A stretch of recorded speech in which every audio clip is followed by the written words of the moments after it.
My name is Steph and I'm here from CuddleCot today, and I'm here to talk to you about our interactive baby loss training. I'm the bereavement consultant and I'm also a registered midwife. So currently we have CuddleCots in most hospitals in the UK, if not every hospital in the UK, specifically more so in maternity, but we're also hoping to expand a little bit more into gynecology, children's departments, A&E, any area that's basically going to have a baby that potentially might have died.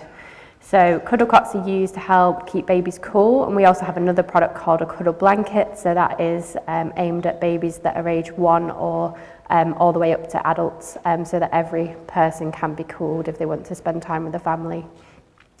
We also are doing training already, so we've got things like videos, we've got sessions that you can drop in for, so if you're not familiar with how to use the CuddleCot in your hospital, or if you have mentors, supervisors, anyone at all that already doesn't know how to use them, then they can attend those drop-in sessions.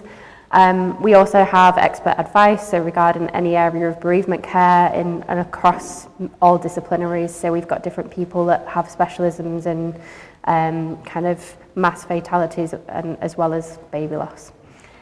We also operate a servicing team, so a lot of the CuddleCots initially that went out a number of years ago, servicing wasn't something that we had the structure for, but we now have. So you might come across CuddleCots where they don't really work or they need a part replacing and things like that. So we have a fully accessible program that can be utilised. So sometimes I appreciate that many people here are obviously students today.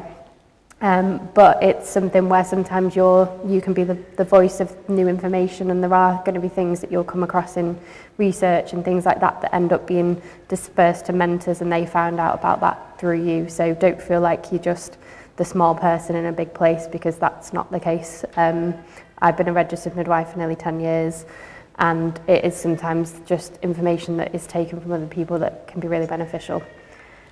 So our interactive baby loss training has been launched in January, and the interactive baby loss training structure is specifically interactive, and it focuses on you not really sitting down constantly listening to the same person, me usually droning on and on all day, because that's not really how most people like to be trained or educated. So we've tried to focus on ways to be able to mix that up a little bit so that you can get involved with things and feel like you're gaining something from the day that you didn't know before you left. Before you leave. So we're going to go through things like definitions and terminology related to baby loss. So you'll get pre-reading materials. You can also obviously use those afterwards as well and keep those. Communications around diagnosis and loss, so how you're going to effectively communicate, how families want to hear things, and what's the best way to communicate when a family have been told that the baby's died. The legalities, including things like the coroner, registering a birth, a death, a stillbirth, often those are the things that you're not really shown how to do or what's supposed to happen. And sometimes people take over those processes, but just because someone else is doing that role doesn't always mean that you don't want to know how to. Because if you're anything like me, I'm a very who, what, where, when, why person. So even if I'm not doing it, I still like to know how it's done. Labour, birth and emergency skills, things change quite a lot when a baby's died, because a baby doesn't do the typical mechanisms of labour in the same way. If you have a breech birth, especially if the baby's premature, there's more likelihood of emergencies happening. If you have a shoulder dystocia and a baby's died, they're not going to respond in the same way. So what do you do? Because you will never be told that in your training, and most registered midwives won't be told that either. And these are skills that often you end up learning as you go along. And that shouldn't be how it's practiced. It should be something that's just instilled in your training, so that when you're in that situation, you don't go into panic mode. You go into, right, this is what I was told to do and this is what I'm going to do, just like you would with any other emergency.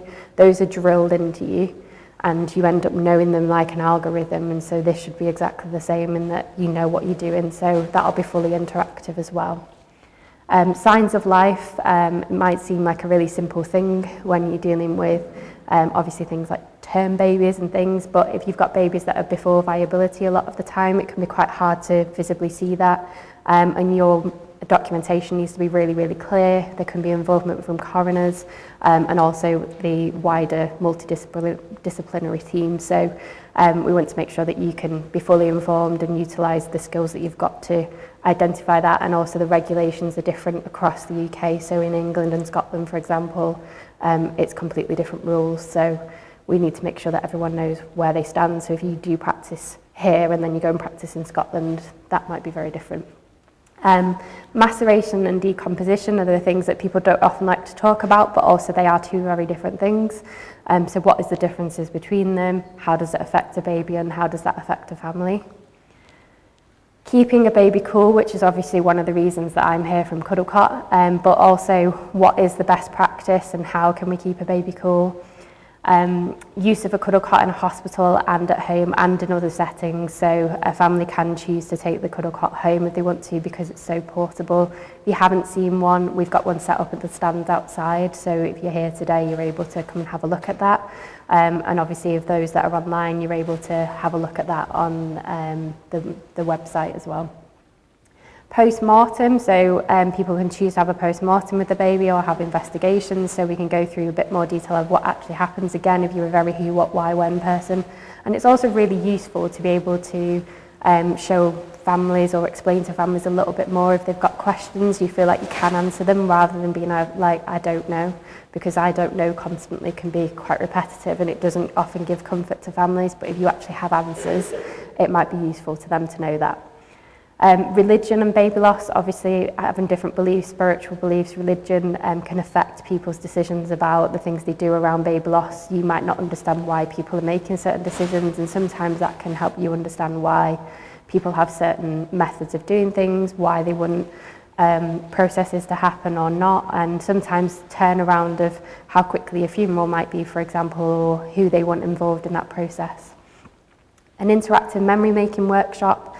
So again, a big part of the day that we deliver is the fact that it's interactive. We don't want you sat on a chair all day.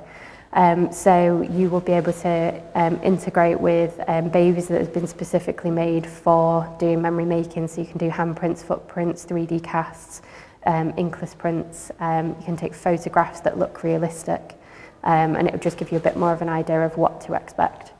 And also self-care and trauma. Obviously, most of the things that we come across in the NHS and generally anyone in any of the MDT teams will come across things that can be quite triggering in some regard, things you go home and think about, things you think about in 10 years' time. And self-care often isn't a big thing that's pushed. So we want to give you some coping strategies to help that, and also some further information, potentially wider support that if you should need it. We'll also have parent accounts from guest speakers, so you can see it from a realistic perspective. It's not just going to be somebody who's clinical talking to you about something they've never experienced themselves.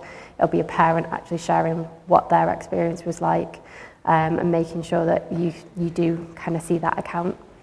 Signposting and support, so we work with a lot of businesses, charities and things like that, so that they can tell you the things that they offer, the services that are available, and things that might be there to help you, things that are there to help families, things that you can signpost them to, charities that might help with funding for things, whether it's equipment, whether it's for families to have a funeral, and all the things that are also there is like government grants and things like that. For example, there is a government scheme for children to be able to have free funerals, but that is post 24 weeks. So what happens for those below 24 weeks?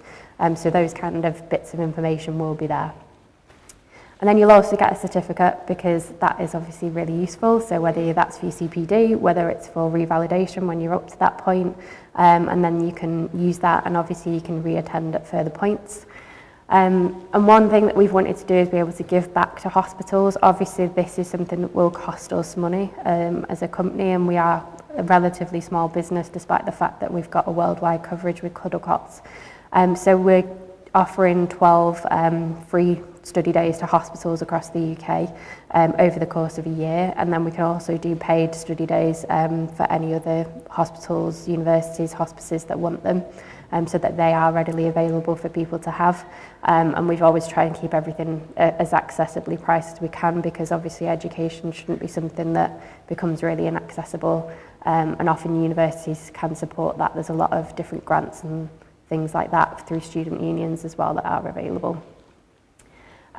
We also have opportunities for families to sponsor them as well. So sometimes families want to give back, and some of the things that they find is that their bereavement care wasn't to a standard that they expected, or it was lacking something. So sometimes families feel that that's the best use of donated funds because they want to give back to the hospital, but that's the best use of the funds for them. So that is something they can do as well.